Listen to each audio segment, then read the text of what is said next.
Hey again. So I feel really guilty. I feel really bad because when I uploaded the video about the top 5 deepest anime of all the time, you know, the deepest anime I know, well, right after that, when I finished the video, I uploaded that, right after that, I started to watch Kyoukai. This, I don't know, it's fate or coincidence, because this anime, I never expected this to happen. For years, Neon Genesis Evangelion was really the deepest anime I knew, and there was nothing that I could compare, maybe Cowboy Bebop, but it was really a level lower under the Evangelion. So, but this time, that miracle happened. You know, miracles still happen. Kyoukai. This anime, if I made the video again about the deepest anime, Kyoukai would have the first place along with Neon Genesis Evangelion. I'm not saying it's better or deeper than Evangelion, but definitely it's on the same level. I didn't expect this to happen, but it did. I found a second deepest anime, you know, on the first place, Kyoukai.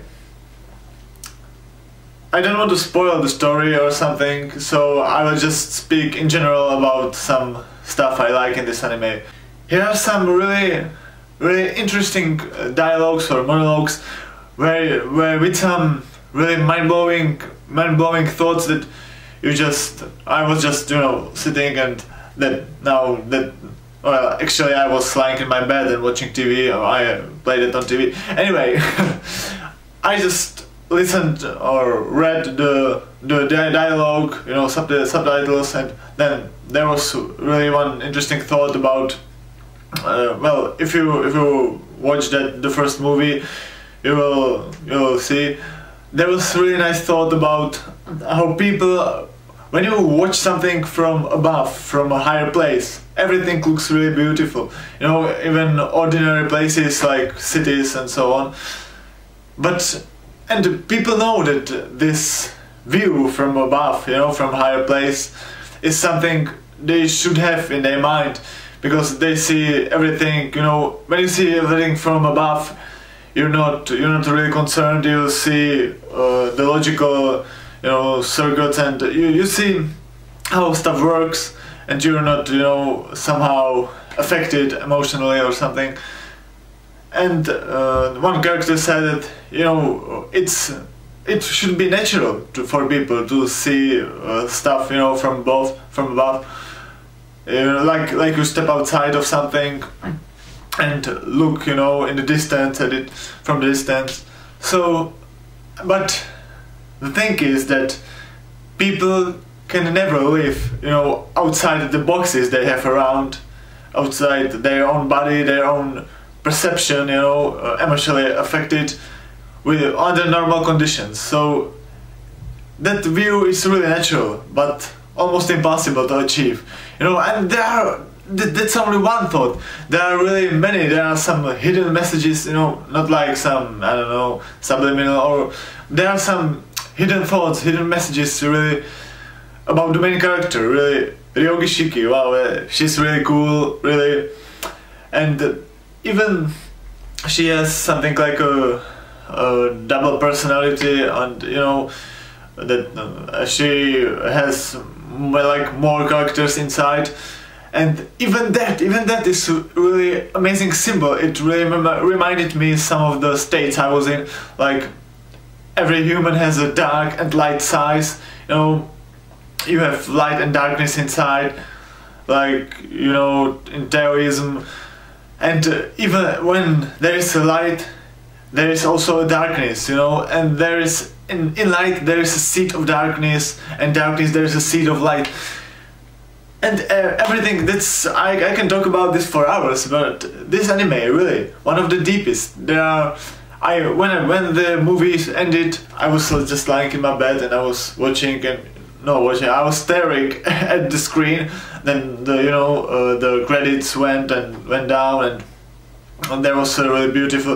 Oh, I forgot to mention that it's really there. It's really there's a really.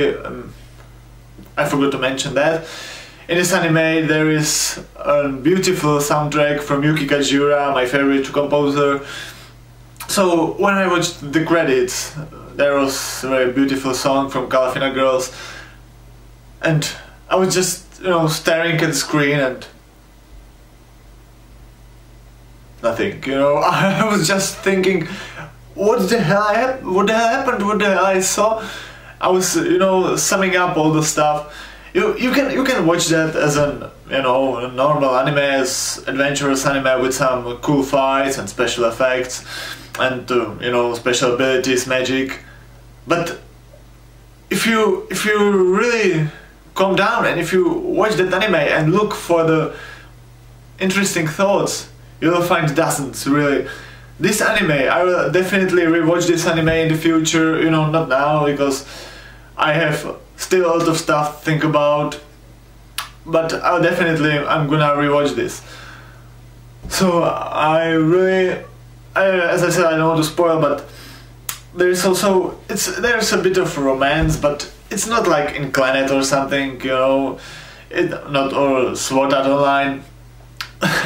This romance is kind of tricky. If the main character Ryougi Shiki, as I said, she's pretty cool and she almost shows no emotion, so it's really interesting. There is a romance, but somehow hidden, in the background, but it's happening, and it's in the end it's one of the most important things of the whole plot, because the ending was totally amazing. And this anime, at first, when I saw the first film, I was a bit confused. I was like, what's happening? Who are those characters? What's going on? What about those special abilities? What about the ghosts? What magic? What's that? Then I saw the second film. Well, the films are not in the chronological order, so I was even more confused. But I was like, I'm getting into it. I know now the characters more, and that's all the films. They are not like chronological. They are just, one is from from when Shiki was younger, then she's older, and then she's younger again, and it's really like skipping the years and then returning back. So it might be a bit confused, but in the end everything was clear and really.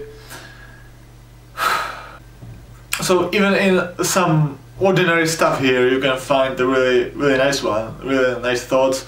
For example, I will quote one sentence. It was like the main character was looking for something. Don't want to spoil. And another one said that, Shiki, you just cannot illuminate your heart just by yourself. Like every time you need others to illuminate your heart, to bring a peace and joy, to bring a light into your heart.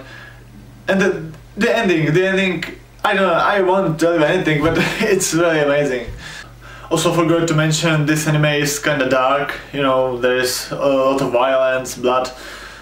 But somehow anime like this are more serious. Well, yeah, it's obvious, but anime like this, they've also something really, the seriousness, the violence and so on, it's really close to reality, because our world is not just, a fairy tale. So this, it's not that I like darkness or violence or blood, but for example, I hate to say that, but in Naruto, somebody dies, for example, Jiraiya died, and that was sad, but then when Pain came to the village, killed almost everyone, and everyone is revived. I really hate that, because then that doesn't mean anything in such an anime. That's why I like the dark ones, because when someone died there, he's dead. He's just dead.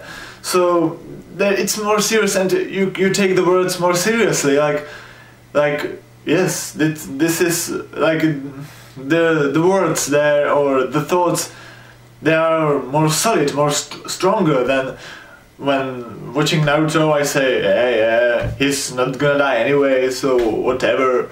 You know, that's why I like this type of anime. And never forget, Ryougi Shiki is gonna find you. No matter where you go, no matter how far, she's gonna find you.